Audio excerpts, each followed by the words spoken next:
Hello there ladies and gentlemen, welcome to a rather technical tutorial for Scum, especially those who like single player. So, a lot of people have been asking me in the comments, how do you increase the amount of zombies for your single player save?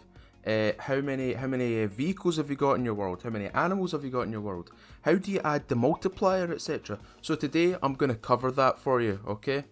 So this is rather technical, but you don't need anything, super technical to do this. All you need to do is go to your start menu or click the Windows button, start typing in %appdata%, okay? Hit enter. You should be brought up with this PC, your local disk, your user, whatever user it is that's bound to it, your app data and your roaming folder. Now unfortunately my Scum folder is not inside roaming, so I'll need to click back into app data, okay? If this is the same for you, do exactly what I'm doing on the screen. You'll see local, local and roaming. The one that we were just in is roaming. You want to select on local. Now all you have to do is scroll down to the bottom because this is all sorted alphabetically and you will see Scum. There, it's right there. So double click on Scum, double click on saved. Now you've got saved files, logs, HUD, crashes, config. Double click on config, then click on Windows No Editor. And you'll see there's a few ini files here that you can have a little fiddle around with. The one that we're looking for is server settings, which is right here. Now you can open this with Notepad++, or you can open it up with Notepad, but for the sake of this tutorial, I'm going to use Notepad++ because it's what I've been using for God knows how long as a developer. Okay, so it's opened up on my other screen. Let me drag it across here. Yours will not look like this. I've added a few things to this. Now, the values here can all be changed. Max allowed vehicle animals in the world, I've set to 100. Birds 30. Max zombies in the world 1,000, 1,000, 1,000, 1,000. I think this only goes up to 350. I've just jarred in 1,000. Max sentries allowed in the world. Now, if you don't want sentries in your world, right? I'm gonna single this out for you, alright? So if you don't want any sentries in your world, remove the -1 and replace it with a 0. There will be no sentries in your world, okay? But for the sake of my tutorial, I'm going to keep mine on -1 because that allows the sentries to spawn in. Sentries in the world, -1. Vehicles in the world, 64. That's the amount of vehicles I've actually got in my single player save. You know, the one with bend over and lean over. These are the values that I run on that series, or at least on that series. Start time of the day is 8 in the morning. Time of day speed is 1.0. I can't remember how much. I think that's a 6-hour window. So 4 hours of daylight and 2 hours of darkness. Darkness intensity multiplier. This is a new thing. If you don't want the intensity of the darkness at night to be super bad, you could set this to 0.1. If you want it to be really bad, you could probably set it to 1. Alright. Allow sector respawn. 1 means yes, 0 means no. So 1 means yes, I'm allowed a sector respawn. 1 means yes, I'm allowed a shelter respawn. 1 means yes, I'm allowed a squad respawn, even though I'm playing single player. The squad thing's there. Okay, so these are the things that you need to add if you want to increase the amount of zombies in particular areas, in the wild, inside buildings, and POIs. So ExteriorPawnAmountModifier. This determines how many zombies are outside of buildings and villages and stuff like that, right? So when it says 0.7, it's 7 times the amount of zombies you would normally see. Okay, so normally there's about 4 to 6 zombies in villages, depending on the size. There's usually 8. I've got it 8 times 7, so I'm getting 7 times more zombies. The same can be done for InteriorPawnAmountModifier.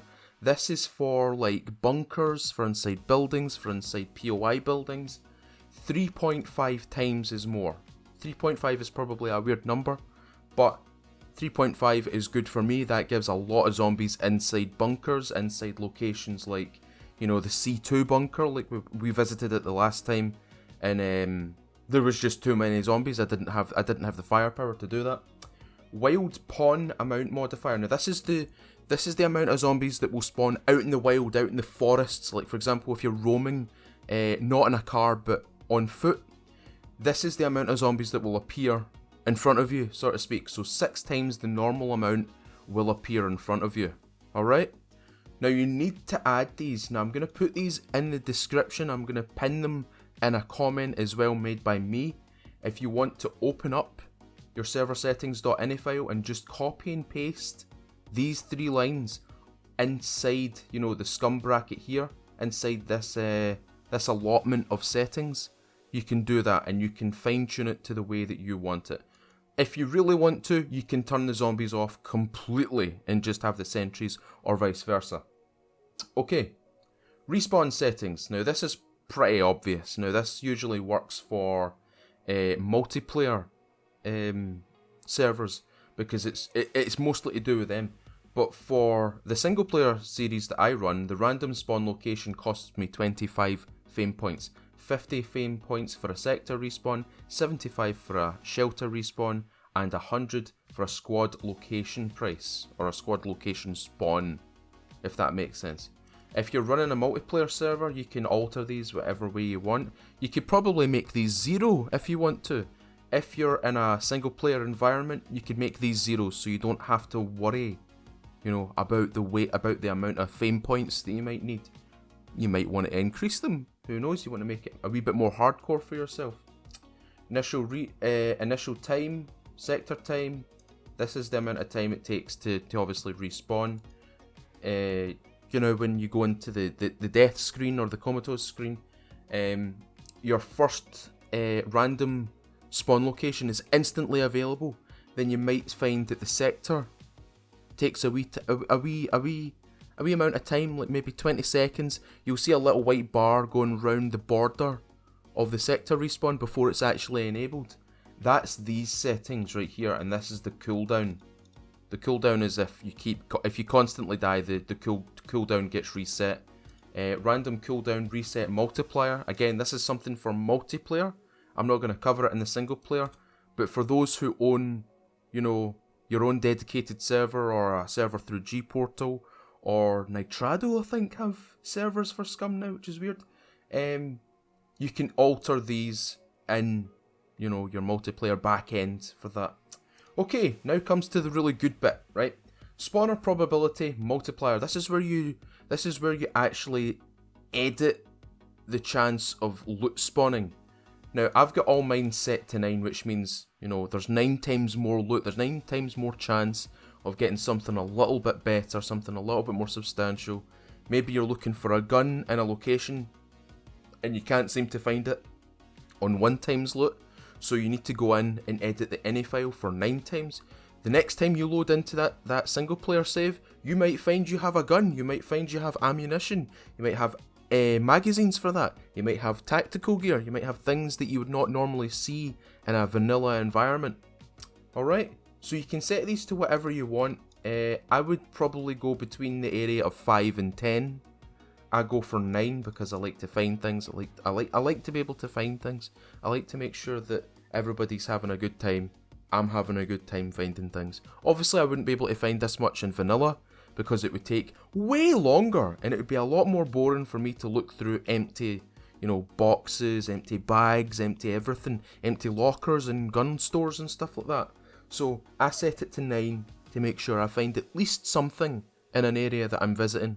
Alright? So set these to be either between 5 and 10 and you'll be able to, you know, find that loot that you've always been looking for. Now now the next bit is world events. World events is basically like, well, the events tab. So if you press tab and go to the events tab, the minutes between events is 30 minutes. Max time's 240. This is in seconds, by the way. I think that's in seconds. I'm not sure if that's in minutes. But the thing that you should be paying attention to is the cargo drop. Now, the cargo drop delay is about 30 minutes or 30 seconds, I think that is.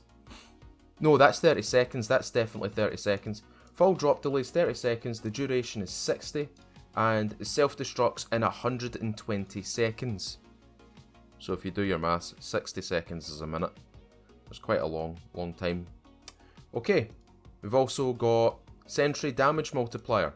Now, you could set this to 0.1 and the bullets can still kill you. It's still a bullet, but it won't do a lot of damage to your character. However, one thing that it will do is if it hits your leg, you will be knocked into a limp. Alright?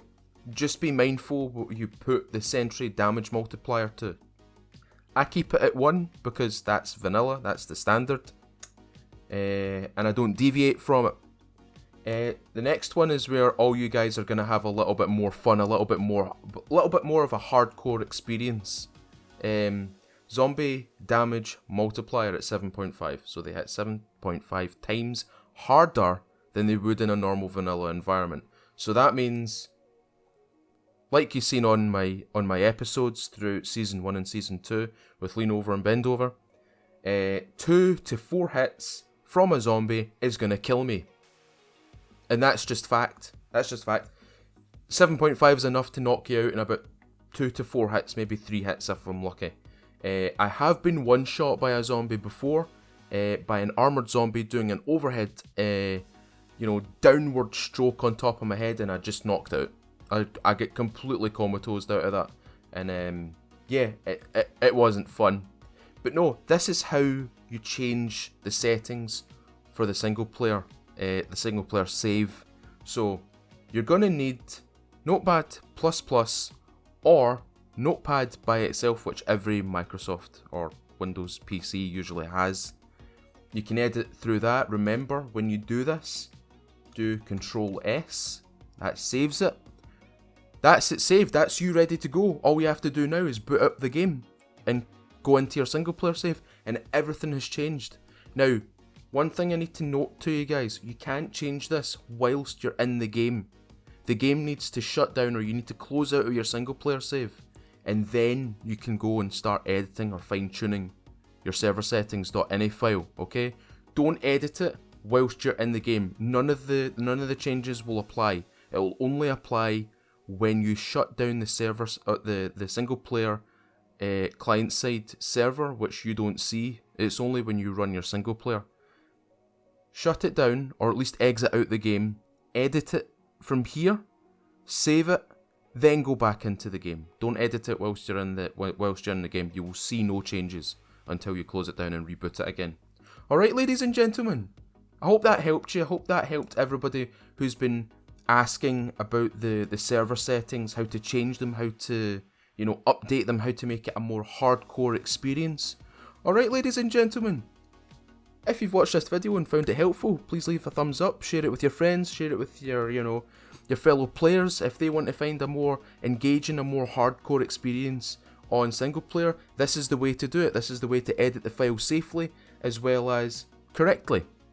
Alright, ladies and gentlemen, if you've enjoyed it as well, please subscribe. If you want to see any more tutorials on the technical side of Scum, leave a comment down below. I don't think there's anything else that I can really cover. This is really the main thing that you need to edit. Nothing else really needs edited.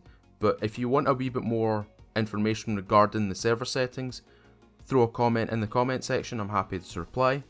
Alright, ladies and gentlemen, hope you've had a good day. Hope this makes your game a lot more hardcore, a little bit more harder for yourself, and you find that loot that you've always been looking for. Alright, ladies and gents, I've been Mr. Feudal. I hope you enjoyed the tutorial. I'll see you all another time.